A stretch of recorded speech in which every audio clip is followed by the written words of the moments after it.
Okay, another age problem. So, ipiniem ito sa akin sa TikTok. So, sagutan natin. A father is 5 times as old as his son.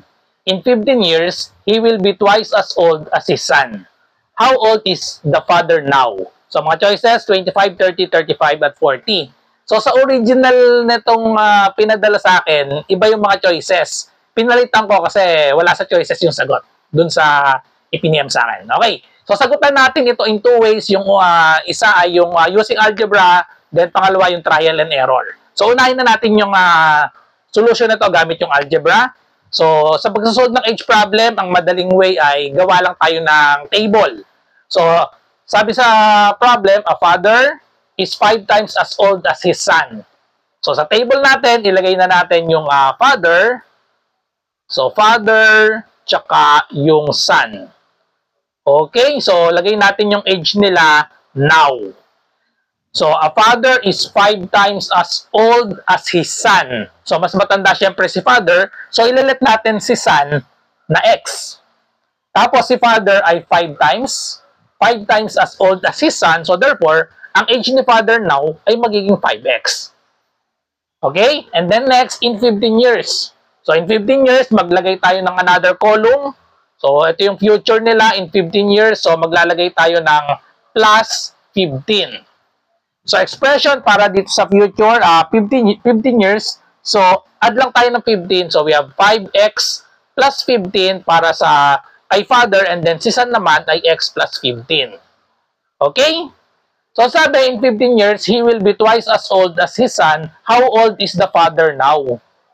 So, hinahanap natin, how old is the father now? So, solve natin yung 5x. So, syempre, bago natin makuha yung 5x, isa-solve muna natin yung age ni son, which is x.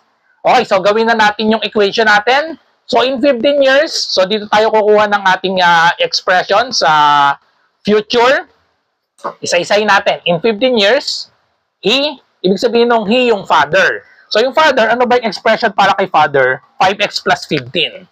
Okay, so we have 5x plus 15 will be, ibig sabihin na itong will be ay equal sign. Okay? So, next, twice. Twice as old. Twice as old, so ibig sabihin, nakamultiply sa 2 yung age ng son niya. Twice as old as his son, so 2 times age ng son niya in 15 years, so that is x plus 15. Okay? So, ito na ang ating working equation. So just solve for x, so i-distribute natin itong 2. Distribute, so just copy 5x plus 15 equals 2 times x, we have 2x.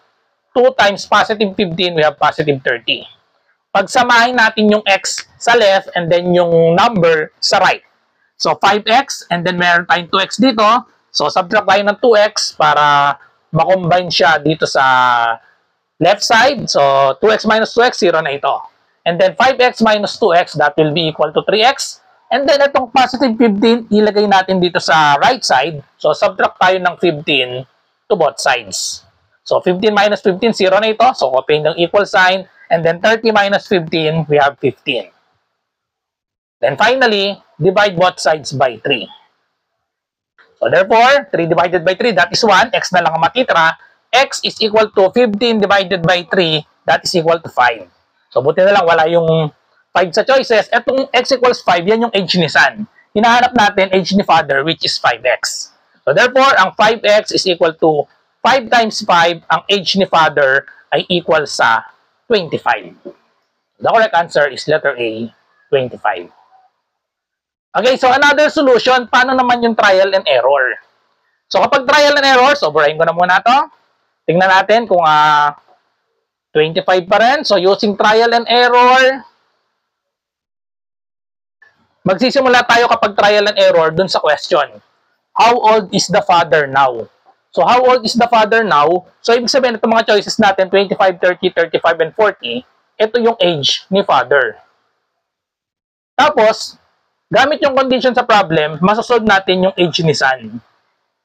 Okay, so kunwari, hindi pa natin alam na 25 yung sagot dito. So, a father is 5 times as old as his son. So, kunwari, hindi natin alam. So, kuhanin ko muna itong 30. I-try natin sa 30. So, kung yung father 5 times as old as his son, yung son i-divide natin sa 5 kasi mas matanda si father. So 30 divided by 5, so yung son ay magiging, so si son ay magiging 6. 30 divided by 5, 6. Ito yung age nila now. Tapos yung age nila sa future, compute lang natin.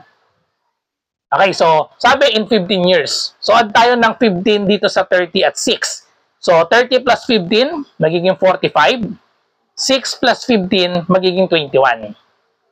So, di ba, sabi sa condition, twice dapat. Sa 15 years, magiging twice daw yung age ni father kay son. So, mali ito kasi 21 times 2 ay equal lang sa 42. So, mali. So, ibig sabihin yan, mag-a-adjust tayo. Kaya pag nagta-trial and error, ang pinipili lagi yung nasa gitna, letter B or letter C, para pag madaling mag-adjust kapag mali yung lumabas dito. So, yung 21 times 2, 42 lang, no? Sobra itong 45. So, dahil sobra yung 45, ang kukunin natin, yung mas mababa dun sa pinili natin na una na 30. So, ngayon, ang pipiliin naman natin yung 25. Okay, so, try natin ha, yung 25. Kung 25 si father, si son, magiging divided by 5.